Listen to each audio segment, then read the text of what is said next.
Assalamualaikum warahmatullahi wabarakatuh. Selamat pagi buat kita semuanya. Semoga kita di pagi hari ini selalu dalam keadaan sehat walafiat, tidak kurang suatu apapun, sehingga masih bisa melaksanakan aktivitas kita dengan baik dan benar. Selamat bertemu kembali dalam mata kuliah perancangan sistem untuk di pagi hari ini.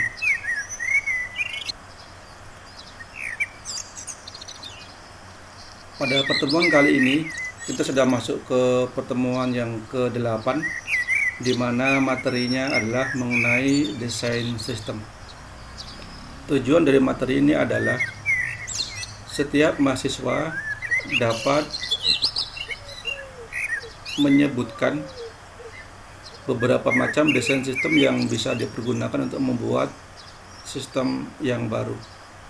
Selain itu, mahasiswa juga dapat menjelaskan secara lebih rinci tentang bagaimana membuat sebuah desain sistem menggunakan tool atau aplikasi yang sudah ada.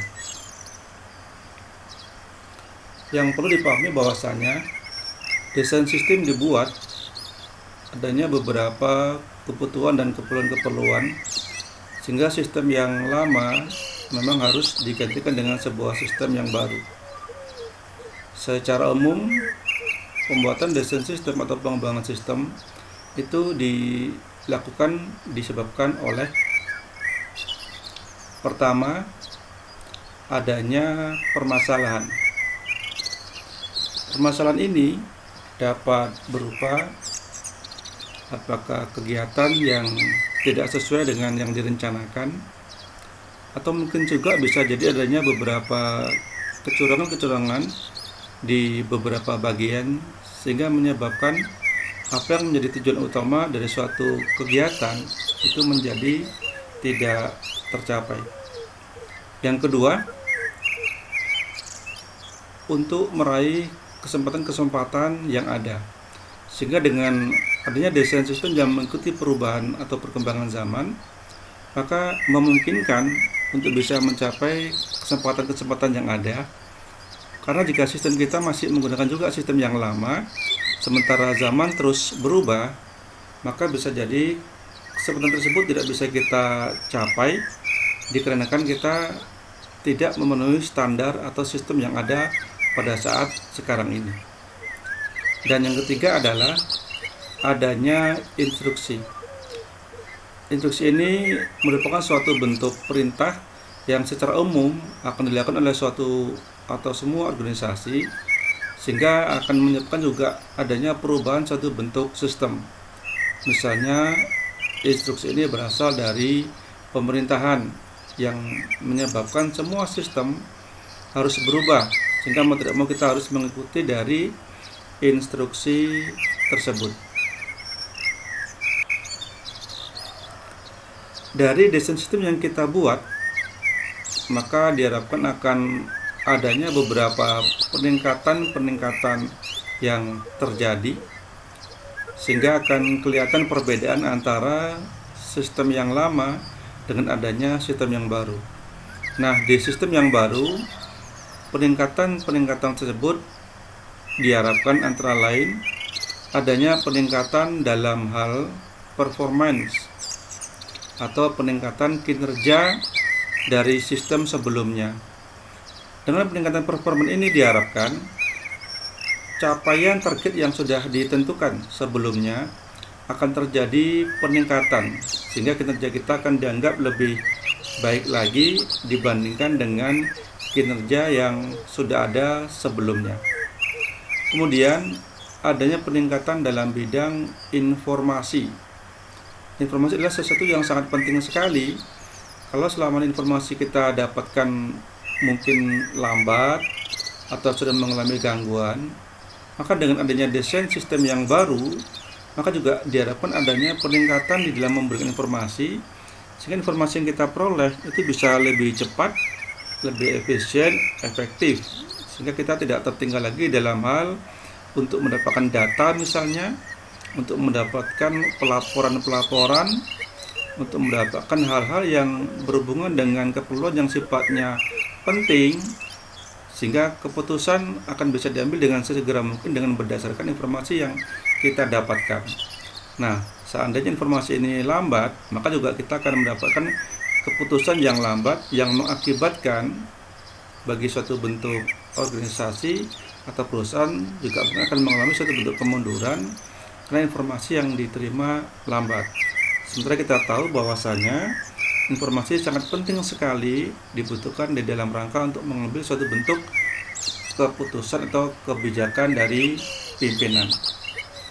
Kemudian juga yang perlu ditingkatkan adalah dalam bidang ekonomi, dan ini jelas ekonomi menjadi salah satu hal penting yang harus ditingkatkan dengan adanya satu bentuk desain sistem yang baru atau perancangan sistem yang baru, karena dengan meningkatnya ekonomi maka dianggap kegiatan yang kita lakukan itu lebih baik dari yang ada sebelumnya.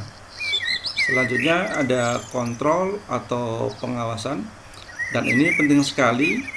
Dengan sistem yang baru, dengan sistem yang ada sekarang, maka diharapkan pengawasan lebih baik lagi dibandingkan dengan pengawasan yang sudah dilakukan sebelumnya. Karena dengan pengawasan yang baik diharapkan juga nanti akan adanya peningkatan ekonomi, peningkatan performa, dan adanya informasi yang lebih cepat dan akurat. Selanjutnya adalah peningkatan dalam bidang efisiensi.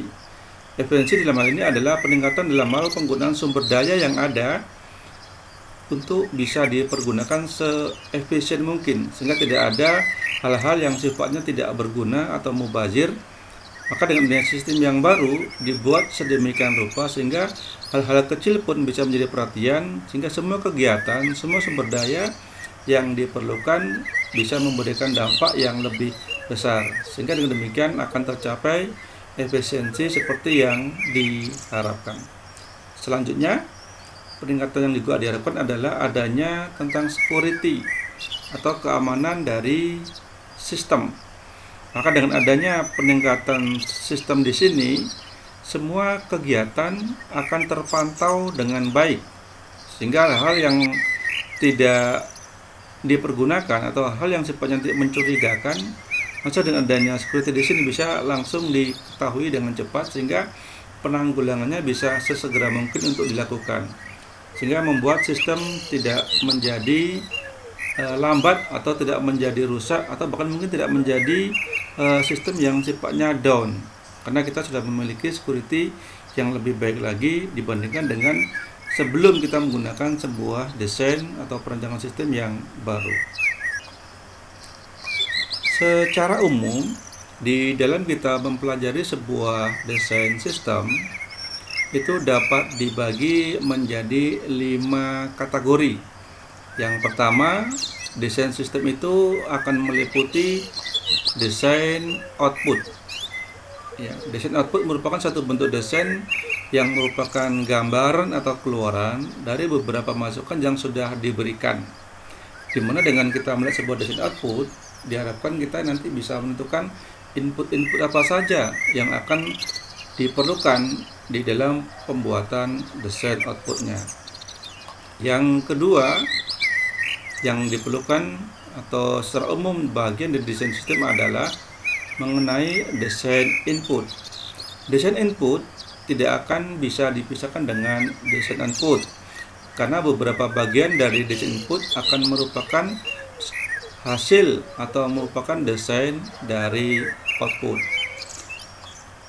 Kemudian yang ketiga adalah mengenai desain database, di mana dalam desain database nanti di sini diperlukan beberapa file dan field untuk mendukung dari desain input dan desain output.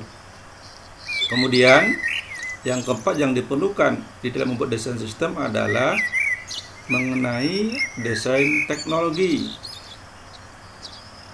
Dengan desain teknologi kita bisa menentukan model sistem apa yang akan kita pergunakan nantinya, atau dengan menggunakan teknologi apa, sehingga sistem yang kita buat akan bisa lebih baik daripada sistem yang sebelumnya.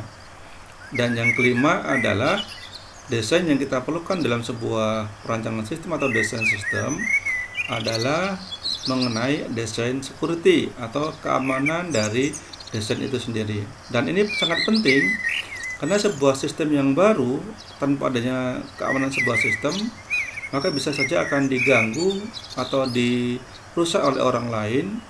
Maka itu sangat perlu sekali sebuah desain sistem yang akan nanti membentengi dari beberapa kegiatan yang dilakukan atau dari beberapa gangguan yang nanti memungkinkan akan timbul.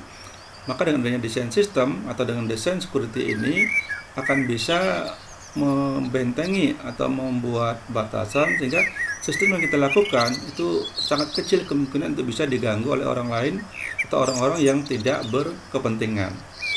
Nah, maka dalam hal ini desain sistem yang diperlukan nantinya secara umum dapat dibagi menjadi 5. Yang pertama adalah desain output, kedua desain input, ketiga desain database, keempat desain teknologi, dan kelima adalah tentang desain security system. Kita masuk ke bagian yang pertama, yaitu tentang desain output. Desain output antara lain bisa dalam bentuk desain cetak, kemudian desain yang ditampilkan di layar, dan juga bisa dalam bentuk desain yang bersifat audio. Contoh dalam desain cetak atau perancangan sistem output yang berbentuk cetak, misalnya koran dan majalah, atau juga bisa nanti beberapa contoh-contoh yang lain selain koran dan majalah ini. Yang perlu dipahami dalam membuat desain cetak adalah, misalnya dalam sebuah koran, kita harus bisa memahami dengan baik mana desain itu yang dalam bentuk image atau gambar, dan mana yang desain itu dalam bentuk teks, atau juga mana desain yang membentuk satu bentuk kombinasi di mana sebuah koran misalnya ada gambarnya dan ada teksnya. Dan kemudian juga dalam kita membuat desain output yang berbentuk cetak juga harus kita pahami bahwasanya penggunaan font dan size sangat penting sekali, karena besar kecilnya font dan jenis font-font yang kita gunakan dan besar kecilnya size itu juga akan mempengaruhi dari desain cetak yang akan kita lakukan. Misalnya di beberapa desain cetak itu untuk judul biasanya size-nya akan lebih besar dibandingkan dengan isinya. Misalkan di koran-koran yang sering kita lihat yang menjadi cover utama atau judul utama itu biasanya tulisannya cukup besar dibandingkan dengan yang bukan merupakan judul utama. Selanjutnya ada juga yang harus kita perhatikan di dalam membuat desain cetak, misalnya berkaitan dengan satu bentuk image. Dalam sebuah image atau gambar, kita juga harus memperhatikan tentang kombinasi warna, sehingga dengan kombinasi warna yang baik akan memberikan suatu bentuk hasil yang maksimal dari sebuah desain output yang akan kita pergunakan. Dan biasanya desain-desain output yang dihasilkan dalam bentuk cetak itu akan memiliki kombinasi warna yang baik sehingga akan enak dilihat dan bisa dipahami apa yang akan dijelaskan berkaitan dengan informasi yang akan diberikan misalnya dalam koran atau majalah tersebut. Selanjutnya ada desain output yang akan ditampilkan di layar. Misalnya ini dalam bentuk laptop, apakah dalam bentuk spanduk dan yang lainnya. Nah, untuk desain output yang ada di layar yang perlu kita perhatikan adalah peletakan tampilannya, apakah dia berada di posisi tengah-tengah, di kiri, kanan, atas, ataupun bawah. Dan biasanya desain output dari dalam bentuk layar itu biasanya akan menempati di tengah-tengah layar, sehingga dengan demikian apabila dilihat ini akan lebih fokus ke desain tengah layarnya. Dan juga kita harus memperhatikan warna dan komposisi dari besarnya size dan jenis huruf atau font yang dipergunakan. Dan biasanya dalam desain layar di sini itu banyak hal yang mesti kita perhatikan. Selain kombinasi warna, ukuran size dan jenis dari fontnya, juga harus memperhatikan antara teks yang menjadi hal utama dengan yang menjadi latar atau belakangnya. Biasanya kita kenal dengan namanya foreground dan background. Artinya memperhatikan mana yang ditampilkan dan menjadi latar belakang. Misalnya dalam contoh ini teksnya merah, sementara di belakangnya ini yang menjadi background adalah berwarna biru atau ungu. Atau juga misalnya di sini desain output ini adalah berbentuk teks berwarna putih dan backgroundnya adalah berwarna merah. Sehingga dengan kombinasi warna ini teks yang ditampilkan itu akan mudah dilihat dan terlihat dengan jelas, sehingga akan lebih mudah untuk memberikan pemahaman bagi siapa saja yang melihatnya. Maka sangat penting sekali untuk memahami antara foreground yang menjadi latar depan dan background yang menjadi latar belakang di dalam membuat desain output yang nantinya akan ditampilkan di sebuah layar. Selanjutnya ada desain output yang juga harus kita perhatikan, yaitu tentang audio video ya. Untuk desain audio ini misalnya dalam bentuk suara atau dalam bentuk musik. Dan beberapa contoh misalnya yang bentuk suara, kalau kita sedang berada di tempat-tempat keramaian, apakah di bandara, di terminal-terminal bus, kemudian di dalam mal-mal, ini sering kita dengar bahwasanya ada seperti pemanggilan yang menggunakan fasilitas audio suara, sehingga bisa didengarkan oleh orang yang cukup ramai atau orang yang dalam jumlah besar. Kemudian ada musik. Tentu kita semua tidak asing lagi dengan namanya musik yang merupakan desain dari audio. Yang perlu diperhatikan di dalam membuat desain output yang berkaitan dengan audio adalah baik suara maupun musik ini mengenai kejelasan dari suara itu sendiri. Semakin jelas yang kita dengarkan, maka informasi yang kita dapat berkaitan dengan desain output itu sendiri juga akan semakin baik. Nah, untuk itu juga perlu diperhatikan selain suara juga tentang perangkat-perangkat yang digunakan yang nantinya bisa memberikan suatu bentuk output yang bisa didengarkan oleh orang banyak. Karena desain audio merupakan desain yang bisa didengar langsung atau bisa didengarkan dalam jumlah orang yang sangat ramai. Maka untuk ini juga perlu kita menggunakan sebuah volume yang rasa-rasanya bisa didengar dalam jangka jarak-jarak yang cukup jauh atau jarak yang sudah ditentukan, sehingga dimanapun kita berada maka suara ini bisa didengarkan atau bisa didengar oleh orang-orang yang mungkin kita tuju, misalkan untuk di mall atau di bandara dan yang lain-lainnya. Sehingga dengan desain audio ini kita juga harus memperhatikan tentang volume suara itu sendiri, kemudian perangkat yang digunakan, dan juga kejernihan dari suara yang dihasilkan.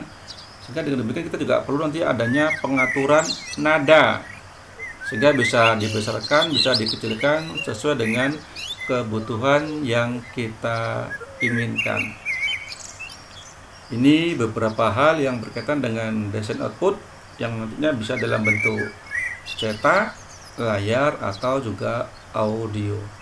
Dan perlu ditambahkan juga bahwasanya dalam desain output cetak, misalkan nanti di koran atau majalah, kita juga bisa menggunakan beberapa bentuk image seperti grafik, kemudian seperti tabel, kemudian juga bermacam-macam bentuk grafik yang juga bisa dihasilkan dari desain output cetak ini. Dan biasanya dalam suatu bentuk skripsi yang kita hasilkan berkaitan dengan suatu bentuk pelaporan misalnya, ini kita sering menggunakan desain outputnya dalam bentuk tabel dan grafik. Dan kalau kita menggunakan dalam bentuk tabel, yang perlu kita perhatikan adalah bahwasanya dalam sebuah tabel itu harus punya judul tabel, harus punya isi tabel, dan ada penutup atau yang menjelaskan dari tabel tersebut. Itu diantaranya yang perlu kita perhatikan jika kita nanti membuat suatu bentuk desain dalam bentuk tabel. Begitu juga dalam bentuk grafik, juga ada judul grafik, ada isi grafiknya, dan ada penjelasan atau legend dari grafik itu sendiri. Selanjutnya kita masuk ke desain input. Desain input merupakan sebuah desain yang dipergunakan atau sumber daya yang menggunakan media input, yang nantinya dari desain input akan menghasilkan satu bentuk desain output. Maka beberapa input yang bisa digunakan itu kita bisa menggunakan keyboard, bisa menggunakan pointer, atau juga bisa menggunakan inframerah sebagai suatu bentuk masukan. Misalnya kita menggunakan sebuah keyboard dan nantinya bisa menggunakan screen atau juga menggunakan desktop sebagai satu bentuk hasil dari outputnya. Kalau kita nanti menggunakan pointer bisa berbentuk slide yang dihasilkan, atau juga bisa dalam bentuk in focus. Sementara kalau kita inframerah bisa menggunakan mouse, atau bisa nanti menghasilkan dalam satu bentuk pemetaan. Nah, desain input di sini adalah desain yang kita pergunakan berkaitan dengan perangkatnya. Maka tadi disebutkan di sini ada keyboard, ada pointer, dan ada inframerah atau infrared. Dan dalam implementasi nantinya, kalau kita menggunakan keyboard, tentu artinya sebagai satu bentuk media masukan.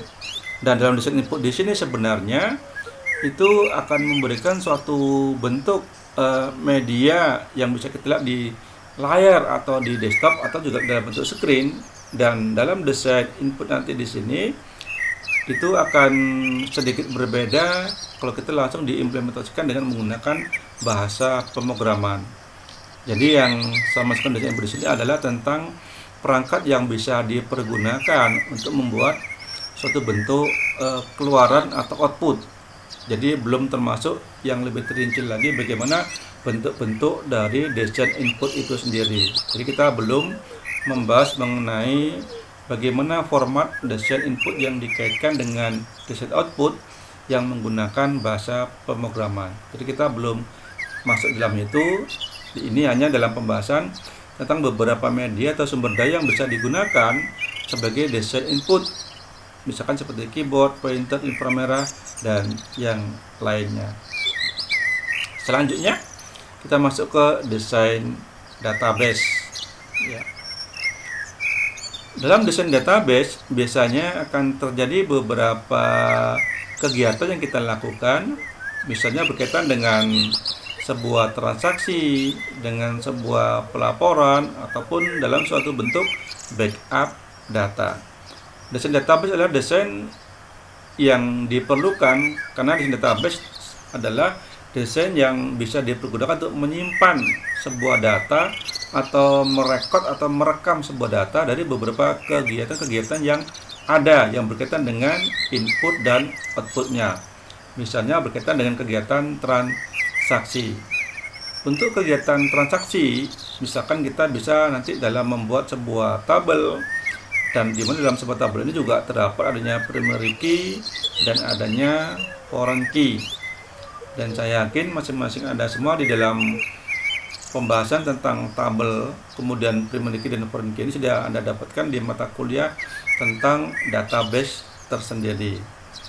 Kemudian juga dalam desain database yang perlu dipetakan juga adanya laporan dari sebuah kegiatan transaksi tadi yang sudah dilakukan.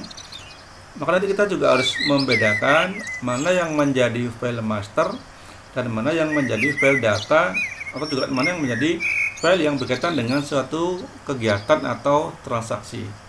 Hal ini perlu kita bedakan karena beberapa laporan biasanya ada yang sifatnya tetap dan ada sifatnya yang terus berganti dari waktu ke waktu. Sehingga kita memerlukan data master, data itu sendiri, dan juga mungkin kita perlukan data transaksi atau data kegiatan yang sifatnya terus akan berubah dari suatu kegiatan yang satu ke kegiatan yang lain, sehingga laporan yang dihasilkan juga bisa berbeda-beda satu dengan yang lainnya dilihat dari transaksi yang dilakukan. Kemudian juga kita harus memperhatikan bagaimana transaksi yang ada yang nanti akan dikaitkan dengan laporan yang akan kita buat. Kemudian dalam desain database juga kita harus membuat backup data. Ini bisa berbentuk yang menjadi data utama atau dari transaksi harian yang sudah kita lakukan. Di mana backup data ini sangat penting sekali untuk nanti bisa memberikan satu bentuk file cadangan atau data cadangan jika data masternya terjadi suatu bentuk kendala, sehingga kita masih bisa punya backup data yang bisa kita ambil kembali secara lebih cepat tanpa mengganggu kegiatan dari yang lainnya. Dan seperti yang saya sampaikan tadi, bahwasanya desain database di sini adalah masih berkaitan dengan sumber daya yang ada, belum kita rincikan berkaitan dengan format-format dari desain database itu sendiri. Karena kemungkinan Anda sudah dapat bagaimana membuat satu bentuk desain database berkaitan dengan format-format di mata kuliah yang khusus membahas mengenai database. Kemudian kita masuk ke desain teknologi. Nah, ini juga hal yang sangat penting sekali mesti kita perhatikan dalam membuat suatu bentuk perancangan sistem yang berhubungan dengan desain teknologi. Yang perlu kita perhatikan adalah bahwasanya kita harus menggunakan model sistem yang seperti apa. Apakah yang standalone atau dia dengan sistem jaringan. Kalau sistem alone berarti tidak banyak perangkat yang kita pergunakan. Namun kita menggunakan sebuah sistem jaringan nantinya di dalam kegiatannya ini, maka banyak perlu perangkat yang dipergunakan. Misalnya, kita juga harus menentukan topologi jaringannya, apakah menggunakan topologi jaringan star, topologi ring, topologi bus, dan yang lain-lainnya. Karena dengan menentukan model sistem yang akan kita pergunakan, nanti ini akan bisa memperjelas seperti apa kegiatan dari sistem kita di dalam mengerjakan kegiatan yang akan dilakukan. Selanjutnya, dari model sistem, kita juga perlu menentukan spesifikasi dari sistem tadi. Apakah nanti sistem tadi akan berbentuk sebagai server atau sebagai klien, atau juga sebagai kedua-duanya, bisa sebagai server sekaligus juga sebagai klien. Nah, tentunya kita untuk bisa menggunakan sistem dengan spek atau spesifikasi server klien di sini dibutuhkan spesifikasi sistem yang cukup besar, cukup mumpuni, istilahnya cukup sesuai dengan nanti berkaitan dengan data yang akan kita olah. Sehingga ini juga menjadi hal sangat penting sekali berkaitan dengan spesifikasinya, karena nanti akan memperlancar proses kegiatan yang dilakukan yang berhubungan dengan sistem yang akan kita jalankan. Kemudian juga yang perlu kita perhatikan adalah tentang area atau lingkup dari desain yang kita gunakan nantinya. Apakah kegiatannya itu hanya cukup di lokal saja, antar kota, bahkan mungkin juga antar benua. Ada LAN, ada MAN, ada WAN, Local Area Network, Metropolitan Area Network, dan World Area Network. Sehingga dengan kita menentukan area atau lingkup kegiatan di sini, kita bisa menentukan nanti model sistemnya, spesifikasinya, sehingga kalau ini sudah kita tentukan, kita juga bisa menentukan area atau ruang lingkupnya. Nah, tentu dalam hal ini kalau kita ingin lebih baik lagi, tentu kita nanti modelnya ya mestinya minimal itu berbasis dengan sebuah jaringan. Kita bisa langsung server dengan kliennya, dan minimal kita menggunakan antar kota atau mungkin lokal saja, local area network. Sehingga dengan demikian semua proses yang kita lakukan ini bisa disegerakan karena sudah terhubung antara satu bagian dengan bagian yang lain. Misalnya dalam lokal antara satu gedung dengan gedung yang lain, atau mungkin bagian A dengan bagian B dengan bagian C, sehingga proses yang dilakukan itu bisa lebih baik lagi, seperti yang tadi kita sampaikan di dalam capaian yang diinginkan, adanya peningkatan dari performan dan lebih efisien. Yang terakhir yang berkaitan dengan desain secara umum yang kita bahas tadi adalah tentang desain security atau desain keamanan yang berhubungan dengan sistem kita. Nah, tentunya kalau kita menggunakan sebuah sistem supaya kita lebih aman, maka ada beberapa hal yang mesti kita perhatikan. Pertama, kita perlu sebuah password. Kita juga perlu nanti menggunakan antivirus, dan perlu juga identifikasi secara individu maupun organisasi. Maka dalam sebuah sistem yang kita amankan dengan sebuah password, ini akan memungkinkan kita bisa bekerja dengan lebih nyaman karena bisa saja tidak diganggu oleh orang lain karena kita sudah menggunakan password. Namun demikian juga ada hal yang perlu kita pahami bahwasanya kalau kita menggunakan password, diharapkan kita tidak akan lupa di dalam memberikan passwordnya, dan password yang baik itu juga harus menggunakan password yang menggunakan beberapa kombinasi, misalnya ada teks, ada number, ada simbol, dan yang lain-lainnya.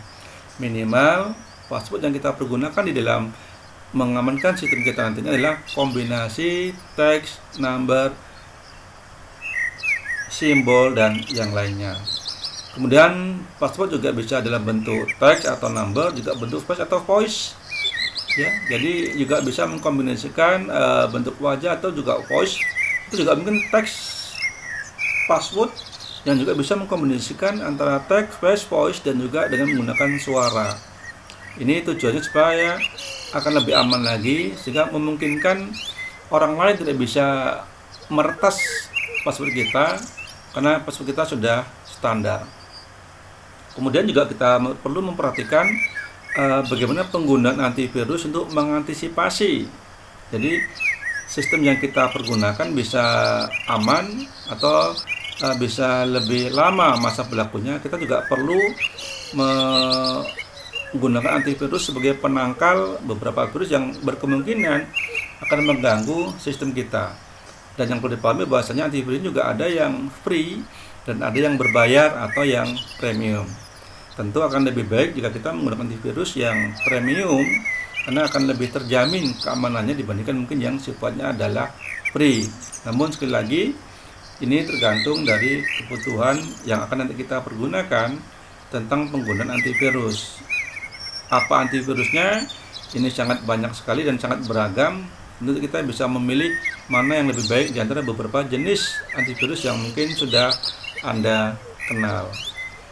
Kemudian juga di dalam desain security system kita juga perlu menentukan ID-nya atau identitasnya, siapa yang menggunakan, apakah sebagai individu atau dalam bentuk organisasi. Ya, ini diperlukan karena berkaitan nanti dengan tanggung jawab terhadap penggunaan sebuah sistem. Karena di dalam sebuah sistem yang cukup besar, sebaiknya kita juga menentukan siapa yang menggunakan PC-nya, siapa yang menggunakan sistemnya, sehingga akan juga bisa dilihat orang-orang yang mungkin sudah login atau yang sudah menggunakan sistem tersebut, dan ini bisa terekam, sehingga kita tentukan secara individu maupun secara organisasi di dalam menggunakan sistem yang nanti akan dijalankan. Jadi ini beberapa yang mesti harus kita perhatikan di dalam kita membuat desain security system. Demikian yang bisa saya sampaikan di pertemuan kita di pagi hari ini.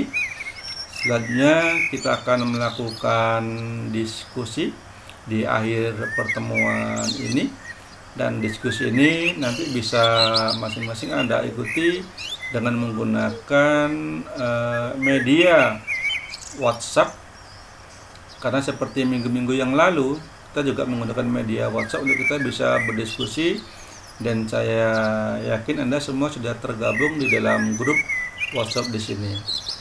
Nah, berkaitan dengan materi yang sudah saya sampaikan di atas, masing-masing Anda silakan nanti memberikan sebuah pertanyaan dan kita diskusikan, dan rekan-rekan yang lain juga dipersilakan untuk memberikan tanggapan atau memberikan masukan dari pertanyaan temannya, sehingga dengan demikian kita saling sharing pengetahuan, sharing ilmu, sehingga sama-sama kita bisa memahami berkaitan dengan materi desain sistem atau perancangan sistem yang kita perlukan di dalam mengembangkan sebuah sistem, di mana kita tadi bisa disimpulkan bahwasanya secara umum untuk kita bisa membuat desain sistem ada 5 hal yang mesti kita perhatikan, yaitu desain output, desain input, desain database, desain teknologi, dan desain security dari sistemnya.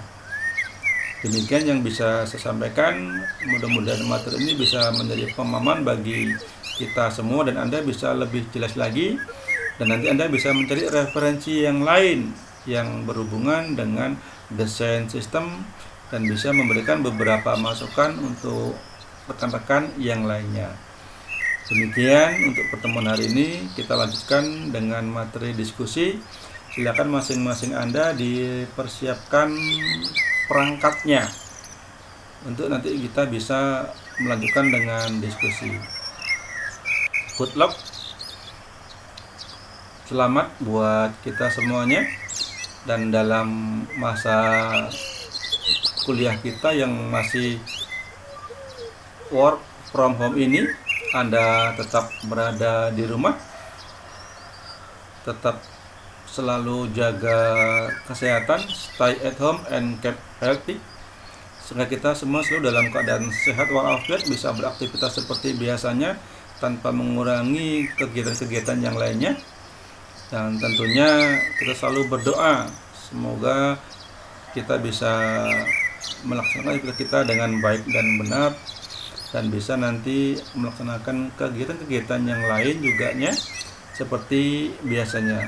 Sekali lagi terima kasih untuk perhatian yang sudah Anda berikan, dan nanti silakan materi ini di-download dan Anda bisa mempelajarinya lagi jika apa yang saya sampaikan tadi kurang jelas. Dan nanti juga Anda bisa langsung ditanyakan di sesi kita berdiskusi untuk bisa memahami lagi materi yang sudah saya sampaikan. Demikian, dan saya sudahi. Wabillahi taufiq wal hidayah. Assalamualaikum warahmatullahi wabarakatuh.